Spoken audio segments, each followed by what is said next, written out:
Bem-vindo ao programa Direito e Globalização. Este programa é uma realização da sua TV aberta de São Paulo.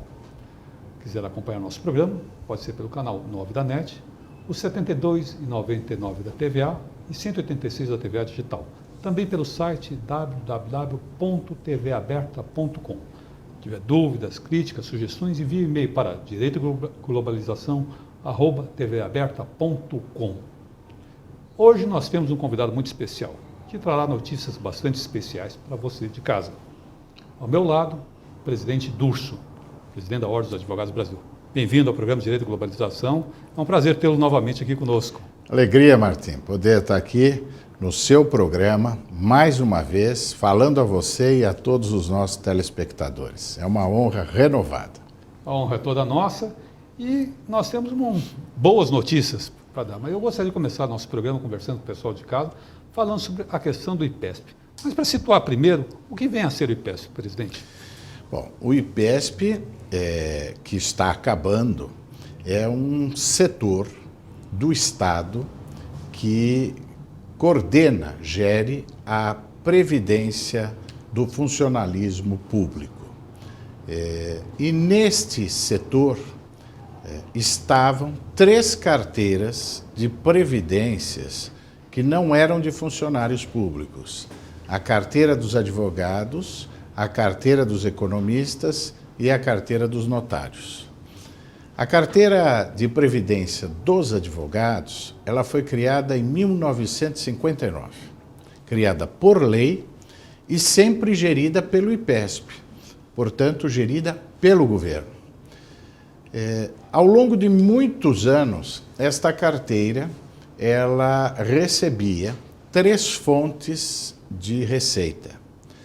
A primeira delas, a contribuição que o advogado faz diretamente, ao se inscrever na carteira, buscando um pecúlio para sua aposentadoria. Então, o advogado passava mensalmente a fazer a sua contribuição. Ao lado desta contribuição, também alimentava a carteira a taxa de juntada de procuração. E também custas processuais que eram repassadas para a carteira. Só essas custas, para se ter uma ideia, representavam 70% da alimentação da carteira. Portanto, vital para que a carteira pudesse existir. Assim foi até 2003. E o que houve, presidente, a partir de 2003? Quando nós tivemos uma lei, no finalzinho de 2003, para ser mais preciso, dia 28 de dezembro de 2003. Ao apagar das luzes? Esta lei, ao apagar das luzes, como você bem coloca, ela retirou o repasse de custas da carteira dos advogados do IPESP e fez pior. Também retirou um repasse de custas que ia para a nossa caixa de assistência dos advogados. Bom, isto foi um dano gigantesco, provocou uma reação em cadeia, em primeiro lugar porque nós assumimos a presidência da Ordem em janeiro de 2004. Então herdamos 2 problemas. O primeiro, da Caixa de Assistência dos Advogados, que é aquela que cuida da saúde dos advogados, do atendimento dentário, odontológico, farmácias, livrarias, e isto nós perdemos com esta lei 14 milhões por ano. Já na carteira de previdência dos advogados do IPESP, rompeu esse fluxo, esse repasse das custas. E aí a carteira se desequilibrou completamente financeiramente. Como eu disse, 70% da receita da carteira era do repasse das custas. Bom, a partir dessa situação, nós ingressamos na Ordem, entramos com uma ação direta de inconstitucionalidade, questionando essa lei. Então, a partir de janeiro de 2004, começou a nossa luta, a nossa guerra para tentar viabilizar a carteira. Além da ação, já em março de 2004, fomos ao presidente da carteira, fomos ao governador do estado, aliás, já na nossa posse, cobramos publicamente o governador uma alternativa, era o governador Geraldo Alckmin. E o governador sensível disse que ia montar uma comissão, realmente montou, formada pela OAB, pelo Instituto e pela Associação dos Advogados, juntamente com a Secretaria de Justiça, IPESP e Governo. Esse grupo começou a trabalhar em alternativas para reaver o dinheiro das custas para a nossa carteira. O trabalho prosperou, tinha até projeto de lei já montado, mas fomos surpreendidos pelo advento da Emenda Constitucional 45. Esta emenda disse que custas tem que ficar na Justiça, não pode se empregar em outra coisa. Daí sepultou todo o trabalho que nós tínhamos realizado até então.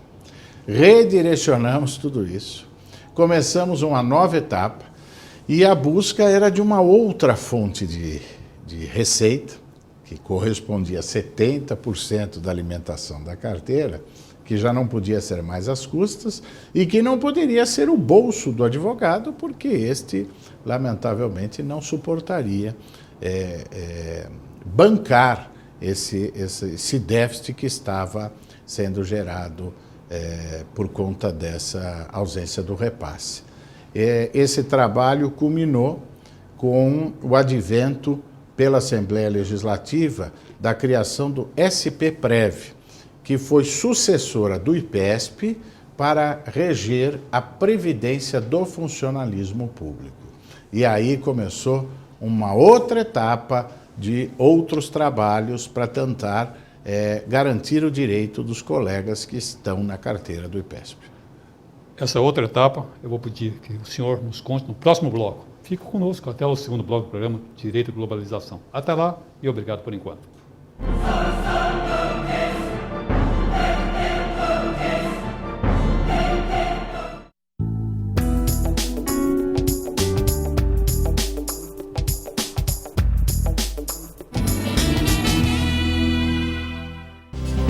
O programa Direito e Globalização tem o apoio cultural do blog do Martim Sampaio.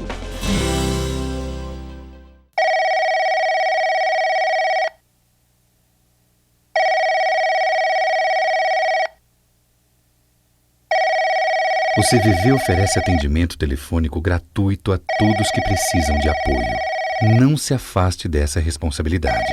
Junte-se a nós e venha completar essa chamada. Isso é mais importante do que você pensa. CVV, boa noite. Olá, informação é cidadania.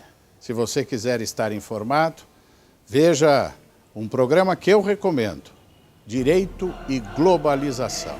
Esse merece ser assistido. Eu recomendo.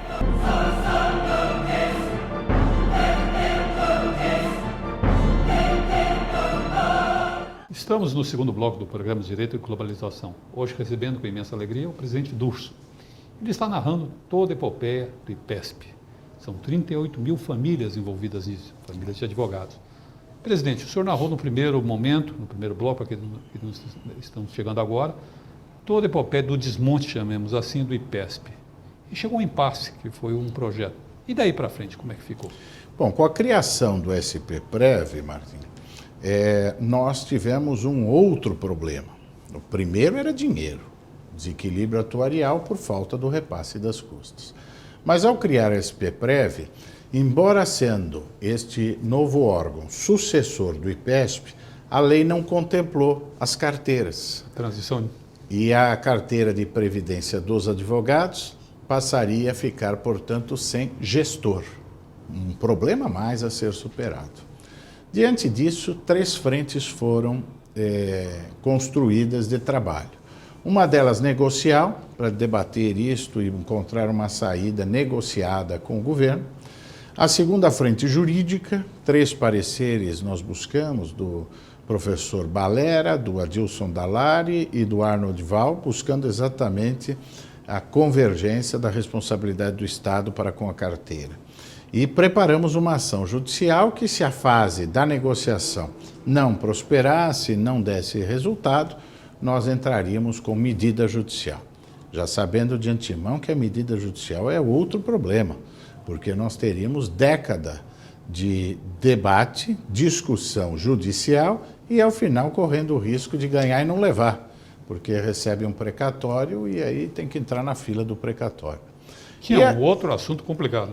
Exatamente. E a outra frente legislativa com projetos de lei para tentar salvar a carteira. A frente negocial, ela prosperou muito bem. Nós investimos tudo aqui, a OAB, a associação e o Instituto, e conseguimos um consenso que foi construído com o IPESP, com o governo do Estado, com a Assembleia Legislativa. Todavia, nem todo mundo trabalha para salvar a carteira e resguardar o direito de todos. Nós encontramos gente que trabalhou contra. Mas da própria advocacia? Que não queria solução para a carteira. Sim, tem advogado aí que tem outros interesses, até eleitorais, e não tinha interesse nenhum que a solução da carteira surgisse. Porque esta é uma bandeira política muito interessante para alguns que exploram o sofrimento desses colegas que estão na carteira. Mas nós estávamos trabalhando focados para solucionar esse problema. As três entidades, que são as entidades que legitimamente representam a advocacia: a Ordem, a Associação e o Instituto dos Advogados. Bom, o que aconteceu a partir daí foi que um desses advogados foi provocar o Ministério da Previdência, cobrando um posicionamento. E o Ministério da Previdência, diante da situação da inadequação do sistema IPESP à nova legislação, elaborou um parecer orientando São Paulo para liquidar a carteira. Isto poderia ser uma solução positiva para a classe? De jeito nenhum, porque temos na carteira R$1 bilhão. R$1 bilhão. Só que este dinheiro não é suficiente para pagar sequer os 4 mil aposentados. E os 34 mil colegas que estão pagando há décadas a sua aposentadoria perderiam tudo. Bom, após a elaboração deste parecer e a intimação do governo de São Paulo, o governo de São Paulo recuou. Sem dúvida. Recuou por conta do risco do certificado de regularidade previdenciária e mandou um projeto de lei para a Assembleia para liquidar a carteira. Um desastre para a advocacia. Isto foi um pouquinho antes da Páscoa. Bom, a partir daí, poder-se-ia ter jogado a toalha. Parado com tudo e não tem saída, vamos deixar liquidar. Mas não, nós fomos brigar.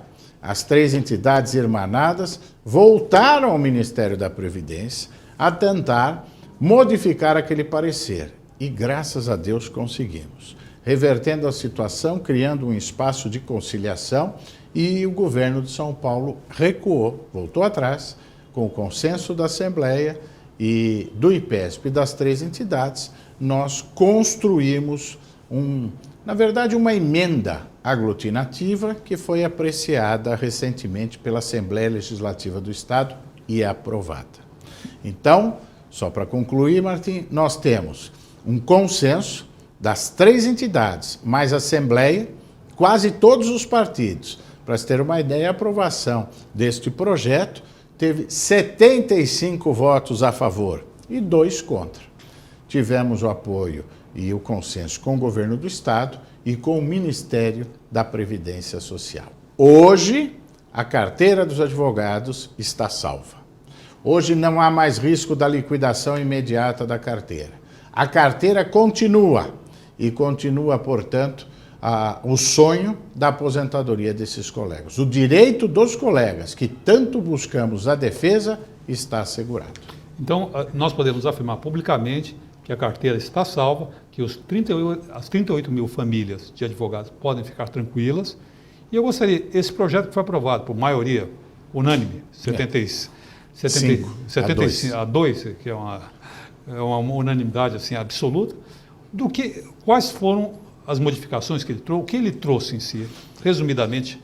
O projeto ficou muito bom no que diz respeito à contribuição que o advogado faz. É evidente que sem o dinheiro das custas a conta não fecha. Então precisa um gestor e precisa recursos para a conta fechar.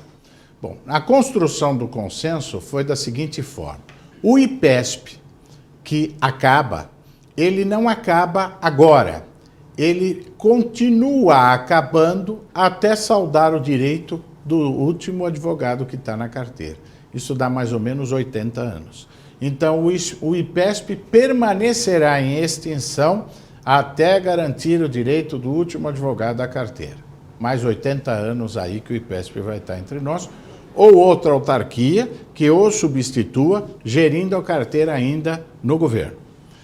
E o problema do cálculo atuarial, onde é que vai buscar dinheiro? Mudou o sistema e adequou, em parte, a nova legislação. De que maneira? A nossa carteira lá atrás, do IPESP, toda essa contribuição de dinheiro iria para um bolo comum. E à medida que vinha a aposentadoria, tirava desse bolo. Agora, pela nova legislação, qualquer um que entrar num plano de previdência complementar, qualquer plano que está no mercado, o dinheiro fica em nome dele. Tudo que ele contribui está em nome dele. Tanto é que ele pode sacar esse dinheiro. Tem lá, paga umas taxas e tal, e saca o dinheiro. Então, é um pecúlio individualizado. O que vai ser feito é isto na carteira do IPESP. Pega aquele bolo, que está em nome de todos, e individualiza. Quanto cada um contribuiu, qual é a sua cota parte das custas, que até 2003 entraram na carteira, e a sua cota parte da taxa de juntada de procuração. E daqui para frente, como fica? Cada um poderá continuar pagando a mesma coisa ou poderá aumentar se desejar. Não tem aumento compulsório. Cada um vai escolher quanto quer contribuir. Bom, e como fica a aposentadoria que era de 10 salários mínimos? Esta aposentadoria, que era o benefício certo, ele passa a ser definido pelo colega que está contribuindo. Há uma equação, ele se quiser contribuir mesma coisa, se quiser aumentar, se quiser diminuir, é ele que vai definir quanto vai pagar por mês. E a sua aposentadoria de quanto será? Resultado do que ele contribuiu, do que ele já tem e do que ele ainda contribuirá até a sua aposentadoria. Então, no quadro de perder tudo, ia perder tudo mesmo, a liquidação ia ser um desastre. Naquele quadro, para o que temos hoje, salvando a carteira e garantindo a aposentadoria dos colegas lá na frente, sem que estes tenham um sangramento, um aumento compulsório, isto foi, sem dúvida nenhuma, uma grande vitória da advocacia, das entidades e de todos esses que colaboraram, direto ou indiretamente, para preservar o direito de todos esses colegas. Você, advogado, está de parabéns, foi vitorioso nessa luta. A advocacia, através de suas entidades, ordens dos advogados, através do IPES, através do IASP, da Associação dos Advogados, venceram essa difícil batalha, depois de anos e anos de luta. Parabéns a todos vocês e continuamos nosso bate-papo no terceiro bloco. Até lá e obrigado.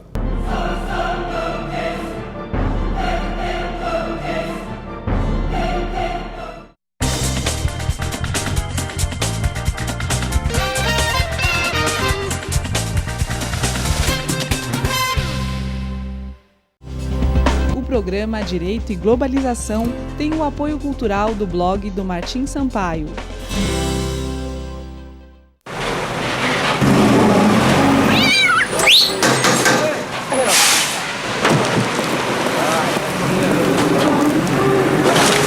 Sem reciclagem, é impossível evitar que o lixo se acumule.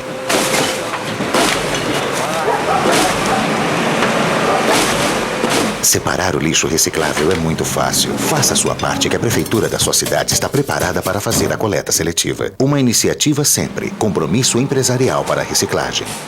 Olá, informação é cidadania. Se você quiser estar informado, veja um programa que eu recomendo, Direito e Globalização. Esse merece ser assistido. Eu recomendo.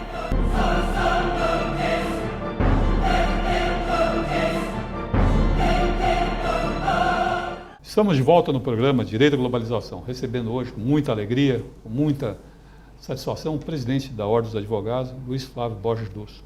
No primeiro 2 blocos conversamos sobre IPESP, a grande vitória que a advocacia teve. Recuperamos a carteira dos advogados, sob novas regras, evidente, mas fizemos a arte do possível, que é a política. E também tem alguma novidade que eu gostaria que o senhor comentasse conosco, que é de interesse público, é o exame de ordem. Houveram modificações. Que modificações foram essas?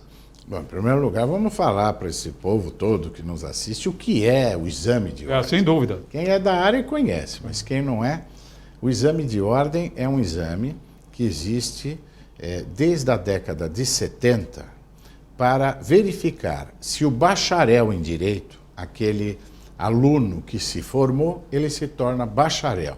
Mas para ele se tornar advogado, ele tem que estar inscrito na OAB. E para se inscrever, precisa passar no exame de ordem, que na década de 70 foi instituído para saber se aquele bacharel está preparado para advogar. Detém aqueles conhecimentos mínimos para ter em suas mãos os valores maiores do cidadão. O patrimônio, a honra, a liberdade do seu cliente vai estar em suas mãos. Daí a necessidade de se estar minimamente preparado para poder honrar esta confiança, honrando inclusive a nossa categoria. Este exame, que lamentavelmente reprova em média 80%, só 20% dos bacharéis passam. Isso não é porque tem vaga, não. Está limitado um percentual de aprovação. Poderia aprovar 100%, desde que estivessem preparados para ingressar no mercado. Este exame, reprovando assim, ele nos traz um retrato muito cruel da dificuldade, da fragilidade, da carência na qualidade do ensino que é ministrado a esses alunos, ensino jurídico. Temos muitas faculdades de direito. No Brasil são mais de 1.000. Estados Unidos inteiro tem 300. No Brasil, mais de 1.000. E com uma população maior, com uma economia pungente, muito maior. E com o número de advogados maior também.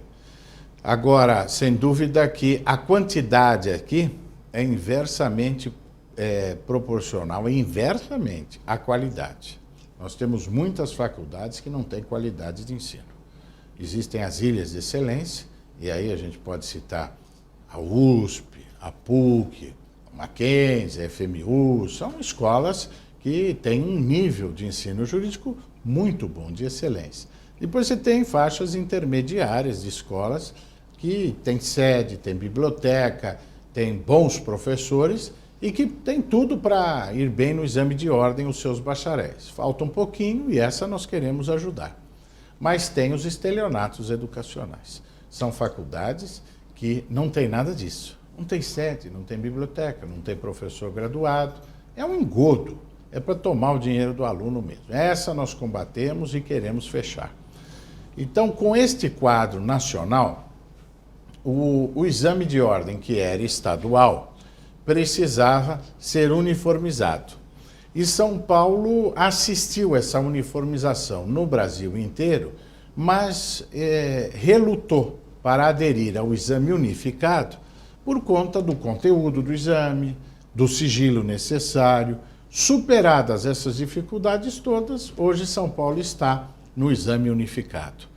E a média de aprovação ainda fica na faixa dos 20%. Mas a novidade é que nós vamos ter novas matérias a serem examinadas. Que matérias seriam essas? Nós vamos ter direito administrativo, direito empresarial, meio ambiente, são temas que estarão previstos no novo exame de ordem, já unificado, e sem dúvida nenhuma representam aí espaços de trabalho, porque o mercado se amplia, viu, sem dúvida, Martim? Há uma falsa crença que o mercado está saturado. O que está saturado é de maus profissionais ou profissionais não qualificados pelas faculdades que aí existe, como foi relatado aqui. É verdade. Tem até uma passagem de um jovem advogado que, ao ser... estava lá fazendo uma compra, foi fazer uma ficha de crediário e perguntaram, sua profissão? Aí ele falou, sou advogado. E aí a moça que estava atendendo perguntou, bom, e para viver você está fazendo o quê? É uma falsa ideia de que o mercado está saturado e ninguém consegue sobreviver neste mercado. Ao contrário, mais do que sobreviver, nós temos condições de realizar os nossos sonhos, de ter sucesso na profissão. Agora, precisa estudar. Então, é uma profissão que tem esses novos mercados, meio ambiente, consumidor, direito de informática, direito das telecomunicações, Direito internacional. o direito internacional hoje, que é o mundo globalizado, é um novo direito internacional, o franchise, o biodireito, tudo novo, esperando aí esses nossos jovens que estão nos ouvindo e que sonham um dia em se tornarem advogados. Podem vir que tem mercado. E venham mesmo, porque todas as profissões, todas, são importantes. Mas a nossa é a mais linda que existe. A advocacia que nos transforma e que nos dá a capacidade de transformar o mundo se desejarmos. Essa profissão é maravilhosa. Se tiver esse sonho no seu coração, esse jovem que está nos ouvindo, venha para esta profissão, estude bastante e você será muito mais do que um profissional. Você será um instrumento de transformação do nosso país e desse mundo.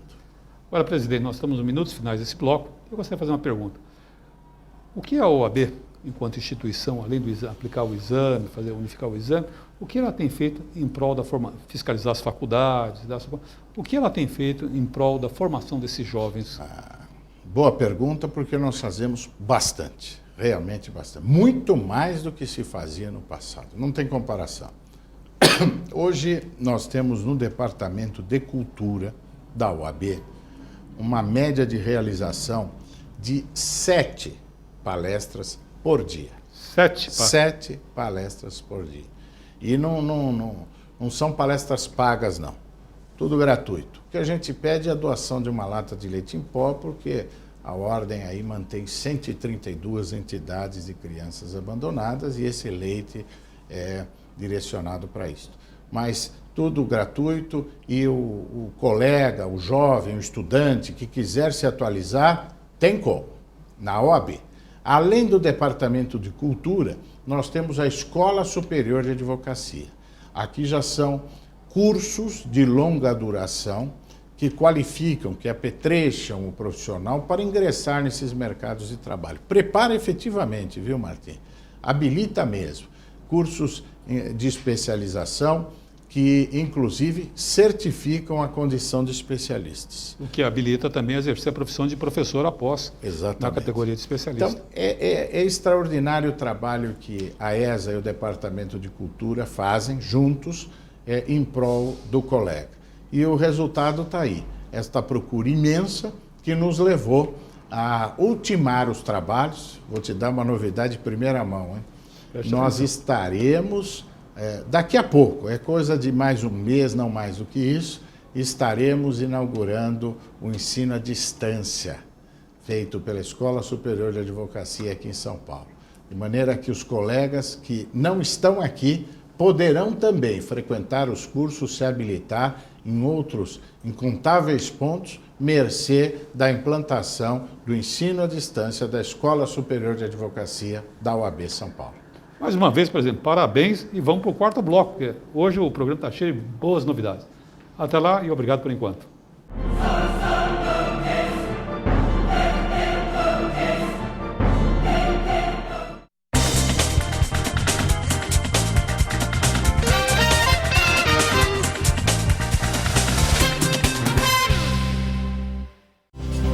O programa Direito e Globalização tem o apoio cultural do blog do Martim Sampaio.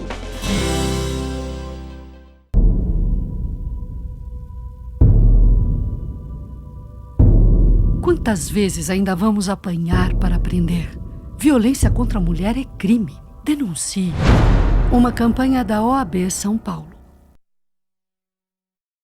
Olá, informação é cidadania. Se você quiser estar informado, veja um programa que eu recomendo, Direito e Globalização. Esse merece ser assistido. Eu recomendo.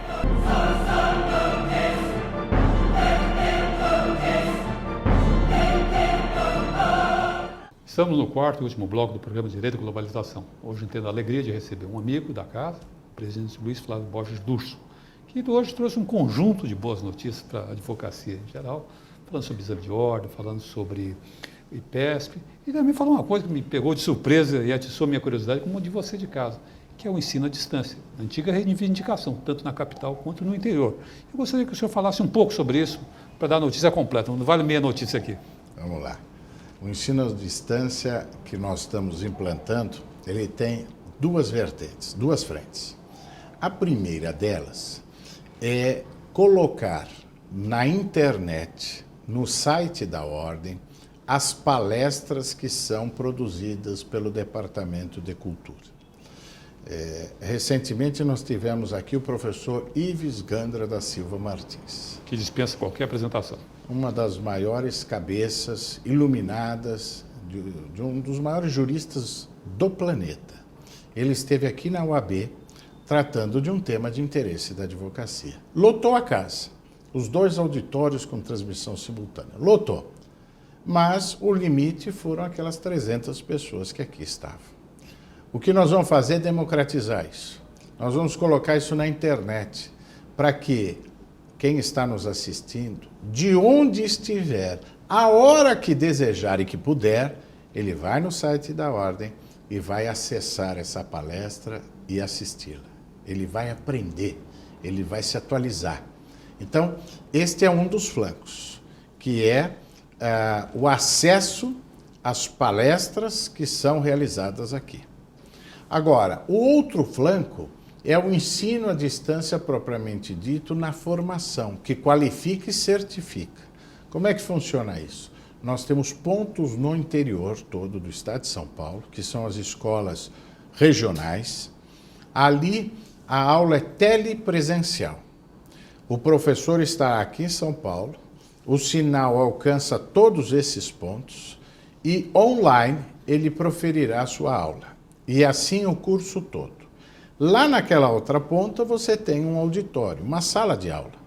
O aluno estará ouvindo aquela aula, interagindo com o professor, porque ele, de onde estiver, ele pergunta ao professor, o professor responde, e esta interação é o curso telepresencial, porque online, em pontos distantes, estão as salas com os alunos, com monitores, tutores, e aqui sendo proferida a aula e enviado o sinal. A interação é permanente, a interatividade é total, e inclusive no que diz respeito à certificação. A prova que o aluno faz ao final do curso, que o qualifica nesta condição de especialista. Então são esses 2 flancos que, mais um mês, se Deus quiser, nós estaremos implantando. Vamos revolucionar, a palavra é essa, nós estamos revolucionando o acesso à atualização, à informação, à cultura jurídica aqui na UAB São Paulo. Um tema tão caro aos advogados que sempre querem, às vezes por falta de tempo, deixam de se atualizar por questão de deslocamento, por ser no interior, por a palestra na capital, custo e tudo isso, tudo que envolve, né? E isso, então, acho que atende um clamor aí antigo, eu tenho acompanhado, porque eu sempre sou consultado a esse respeito. Quando a Ordem vai fazer isso, então estou numa felicidade muito grande de saber e poder dar em primeira mão a notícia aqui no programa. E é o mais ainda, porque nós, durante esse período que nós estamos aqui na Ordem, Martim, você é testemunha disso, nós estamos quebrando paradigmas. A cada iniciativa que representa desafio, tem que superar resistências, etc., nós estamos atendendo o melhor advogado, o advogado que nós temos a honra de representar. Desde as intimações gratuitas, online para os 280 mil advogados, que no passado eles tinham que pagar, contratar empresa, etc. Hoje a UAB faz isso gratuitamente, até essa grande novidade que é o ensino à distância. Eu gostaria, estamos com o tempo quase encerrando, eu gostaria de encerrar nosso programa uma questão que foi objeto aí das grandes manchetes de jornais, de TV, que foi a marcha da PEC. Gostaria que algumas palavras sobre isso, porque também é um clamor que existe muito grande, não só dos advogados, como da sociedade. O tema é precatório. O que é precatório? Esse nome estranho, tá? Na verdade, ele é uma decisão judicial onde o colega, o cidadão, pleiteou um crédito seu contra o Estado, o processo, ele processou o Estado, esse processo demorou 5, 10, 15, 20 anos, ele termina o processo, ganha a causa, mas não leva. Ele só vai levar um papel, que é a decisão judicial, que é um precatório, e ninguém paga esse precatório. os espaços do poder do Estado não pagam o precatório. E as pessoas ficam tentando receber por muito tempo. No Estado de São Paulo está pagando o precatório de 1998.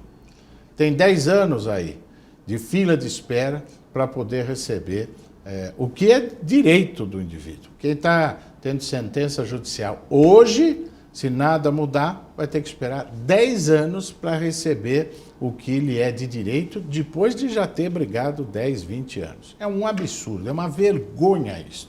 A quantidade de brasileiros que se encontram nessa situação é gigantesca. As pessoas estão morrendo, às vezes desamparadas, não têm dinheiro para sua subsistência porque o precatório não é pago. Então, a Ordem se engajou nisto, há um tema social importante, e também os advogados, que para receber os seus honorários depende do cliente receber o seu direito. Então, por isto tudo, a Ordem está firme nesse tema, trabalhando ao lado da sociedade, e aí nós vimos o governo bancar, apoiar um projeto de emenda constitucional de número 12, que é a chamada PEC 12, que na verdade institucionaliza o calote. É como se nós fizéssemos o seguinte: alguém ganha um salário mínimo e gasta 20 salários mínimos num mês. Não satisfeito, ele gasta mais, ele estoura o cheque especial, ele se endivida, o sujeito não tem controle. E aí os credores todos vêm lhe cobrar. E ele diz assim: eu só vou reservar 1,5% do meu salário para pagar vocês. Então vocês façam uma fila, que vai demorar 10, 15 anos para receber, e eu vou pagar esse quinhãozinho por mês para vocês. E ninguém pode fazer nada. É isto que o Estado queria com a PEC 12. Limitar num percentual insignificante o que o Estado deve pagar ao cidadão. Fique devendo para o Estado e veja o que acontece. O Estado vai no seu patrimônio, lhe penhora, arresto, tira de você, tem instrumentos jurídicos para fazer isso e vai buscar o crédito dele. Expulsa você da vida econômica, no Serasa? Tudo. Você fica à margem de tudo, mas o Estado vai cobrar e vai buscar o crédito dele. O raciocínio inverso inexiste. Se você for credor do Estado, você não recebe. O que nós pleiteamos é que haja um mecanismo de compensação. Se eu devo para o Estado me deve, é justo que seja compensado. Agora, se eu tenho um processo que eu sou vitorioso, tenho uma ordem judicial, portanto um precatório, não é justo que o Estado simplesmente não pague e nada aconteça. Nós temos que trabalhar para rejeitar essa PEC 12, fizemos a marcha em Brasília. Que veio notícia no A OAB liderou mais de 170 entidades, inclusive juízes, promotores, as entidades da sociedade civil, marchamos da sede da OAB até o Congresso Nacional, 3 quilômetros lá, mais de 3 mil colegas, 3.500 advogados, com estas entidades todas, e fomos levar o nosso pleito ao presidente da Câmara, ao Michel Temer, no sentido de fazer com que este projeto de emenda constitucional, que estava para ser aprovado, com pressão do Brasil inteiro, de prefeitos, de governadores, nós seguramos tudo isso e agora abriu audiência pública, diálogo, para que nós possamos ter um novo caminho de conciliação e de respeito a esses que são credores do Estado e têm o direito de receber. Presidente, nosso programa está encerrando, o horário aqui, a TV tem uma ditadora que é a ditadora do tempo. Eu gostaria de ouvir do senhor as palavras de encerramento. E, antes de mais nada, muito obrigado pela sua presença. Bom, a palavra primeira tem que ser de congratulações a você. Obrigado. Martim Sampaio, um grande advogado, um bom comunicador, que tem um programa aí fazendo com que esse espaço sirva para informação desses que estão nos assistindo. Mas, acima de tudo, eu quero ressaltar não só a sua condição de advogado e de alguém que faz mídia, mas, acima de tudo, de um dirigente da nossa classe. Tem atuado de forma brilhante no nosso Conselho Seccional da OAB São Paulo e eu presto aqui publicamente uma homenagem a você por esse trabalho.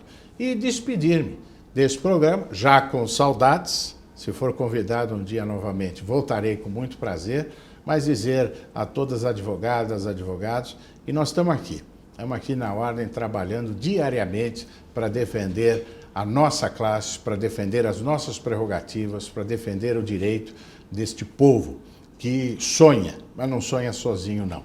Nós sonhamos juntos e sonhamos com uma justiça melhor, sonhamos com liberdade, sonhamos com igualdade, sonhamos com um futuro para o nosso país ainda melhor. Um abraço a todos e muito obrigado. Obrigado ao senhor, presidente, obrigado pelas suas palavras.